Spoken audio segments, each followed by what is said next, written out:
Assalamualaikum warahmatullahi wabarakatuh. Perkenalkan, nama saya Sartika Dewi dari kelas 12 MIPA 6. Di sini saya akan membacakan PowerPoint tentang peristiwa G30 SPKI. Latar belakang G30 SPKI adalah pada awal tahun 1945, Bung Karno mempunyai ide tentang angkatan kelima yang berdiri sendiri terlepas dari TNI pandangan lain, mengatakan bahwa PKI lah yang mengusulkan angkatan kelima tersebut dan mempersenjatai mereka. Petinggi angkatan darat tidak setuju dan hal ini mengakibatkan rasa curiga antara PKI dan militer. A. Munculnya komunis di Indonesia. 1. Dimulai dari kedatangan Nevliet tahun 1883 sampai 1942 yang membawa paham komunis di Indonesia. Setelah setahun kedatangan, ia mendirikan Indische Sosial Demokratische Vereniging atau ISDV, Perserikatan Sosial Demokrat Hindia. B. Gerakan G30 SPKI. Sejak terpilih sebagai ketua PKI pada tahun 1951, DNID telah membuat PKI menjadi partai yang besar setelah sebelumnya telah tenggelam karena peristiwa pemberontakan PKI di Medium pada tahun 1948.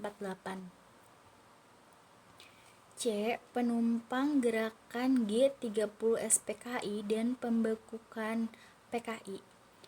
Tindakan Kostrad pada hari Jumat 1 Oktober 1965, Pangkostrad Maizen TNI Soeharto melakukan tindakan penumpang gerakan PKI karena pengkhianatannya terhadap bangsa Indonesia dan melakukan pembunuhan terhadap jenderal-jenderal.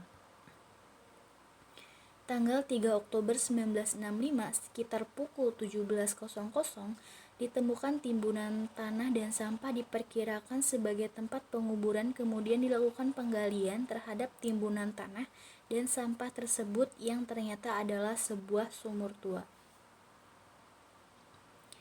Tuntunan masa-masa dalam pembubaran PKI.